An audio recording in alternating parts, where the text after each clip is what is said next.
Hello बच्चों, कैसे हैं सब। तो सबसे पहले तो आपको अपने बोर्ड एग्जामिनेशन क्लियर करने पर बहुत बहुत बधाइयाँ। और क्लास 11 जो कि एक नई सीढ़ी शुरू हो जाती है आगे अपने फ्यूचर के लिए, क्योंकि अभी तक आप जो 10th की पढ़ाई कर रहे थे वो एक टोटली अलग पैटर्न था बच्चों। अब अगर मैं बात करूं 11th 12th की और फिर आगे हायर स्टडीज़ की, तो वो एक अलग पैटर्न बन जाएगा। तो अलग अलग सब्जेक्ट का अपना अलग अलग क्राइटेरिया है बच्चों।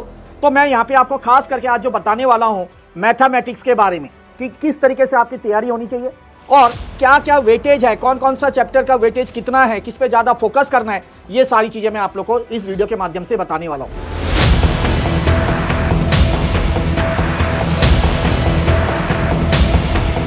तो जैसे कि मैंने आपको कहा कि तैयारी कैसे करनी है सर, एक सबसे बड़ा सवाल। तो सबसे पहले किसी चीज़ की भी आप अगर तैयारी करते हो ना, तो सबसे पहले आपको देखना पड़ेगा कंटेंट, कि कंटेंट क्या है, ये बहुत जरूरी है। और कौन सा चैप्टर या यूनिट कितना वेटेज कैरी करता है। ठीक है, तो सबसे पहले मैं आपको इसको डिटेल में बताने वाला हूं। कोर्स का स्ट्रक्चर अकॉर्डिंग टू आपका 2025-26 सिलेबस के अनुसार, क्योंकि आपने 2026 में ही आप अपना क्या देंगे, है ना, एग्जाम देने वाले हैं। तो सबसे पहले अगर मैं बात करूं तो बच्चों इसको खास करके अगर देखा जाए तो 4 यूनिट्स में इसको डिवाइड किया गया, जो कि आपका पहला यूनिट है सेट्स एंड फंक्शन, जो कि आपका 23 मार्क्स कैरी करता है बच्चों। उसके बाद आता है अलजेब्रा, जो कि आपका 25 मार्क्स कैरी करता है। फिर आता है कोऑर्डिनेट ज्योमेट्री, जो कि 12 मार्क्स। उसके बाद आता है कैलकुलस, जो कि 8 मार्क्स का। और स्टैटिस्टिक्स एंड प्रोबेबिलिटी, यह आता है आपका 12 मार्क्स का। तो टोटल यहां पे आपके बन गए हैं ये 80 मार्क्स। और 20 मार्क्स होता है आपका इंटरनल असेसमेंट के, जिसके अंदर आपके 3 इंटरनल टेस्ट लेते हैं स्कूल वाले, है ना। जो 2 बेस्ट होंगे उसमें से 10 मार्क्स आएगा, और 10 मार्क्स आपके मैथमेटिकल एक्टिविटीज होती हैं, जैसे प्रैक्टिकल फाइल हो गया, ठीक है, वाइवा हो गया, उस चीज के ऊपर आपको 10 मार्क्स मिलते हैं। तो ये तो था आपका एक तरीके से मोटा मोटी कोर्स का स्ट्रक्चर, कि 5 भागों में आपका ये मैथ्स के सिलेबस को डिवाइड किया गया, 5 यूनिट में। क्या क्या वेटेज है वो मैंने आपको यहां पे डिटेल में बता दिया। अब आते हैं सर कि इन यूनिट के अंदर क्या क्या आप देखने वाले हैं। तो जैसे कि मैंने यूनिट 1 कहा था, ठीक है, इसके अंदर मैंने कहा था सेट्स एंड फंक्शन। तो इसके अंदर आप क्या क्या देखेंगे, एक तो देखेंगे सेट्स वाला चैप्टर है, बहुत इंपॉर्टेंट चैप्टर है। ये सारे टॉपिक्स उसके अंदर आपको देखने को मिलेंगे, बहुत अच्छे से आपने इसकी तैयारी करनी है। उसके बाद आता है रिलेशन एंड फंक्शंस, ठीक है, ये भी आप आसानी से कर सकते हैं। और उसके बाद एक सबसे इंपॉर्टेंट इसके अंदर चैप्टर आता है बच्चों, जो कि है ट्रिग्नोमेट्रिक फंक्शन। ये तो हर एक बच्चे ने करना ही करना है, बहुत इंपॉर्टेंट है, क्योंकि अगर ये आप ढंग से नहीं करते हैं ना, तो 12th में कहीं ना कहीं आपको बहुत दिक्कतों का सामना करना पड़ेगा।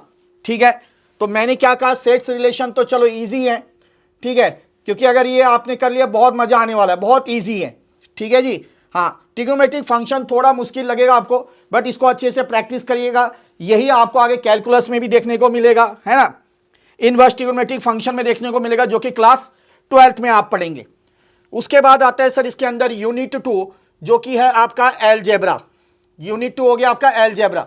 इसके अंदर आप क्या क्या चैप्टर पढ़ेंगे, कॉम्प्लेक्स नंबर, क्वाड्रेटिक इक्वेशन, बहुत आसान है, हर एक बच्चे ने कवर करना है। उसके बाद दूसरा चैप्टर आता है linear inequalities, permutation and combination, binomial theorem, sequence and series. तो ये सारी चीज आप algebra, that is unit number 2 के अंदर आप देखने वाले हैं। इसका भी अच्छा खासा वेटेज है, जैसे कि मैंने आपको बताया।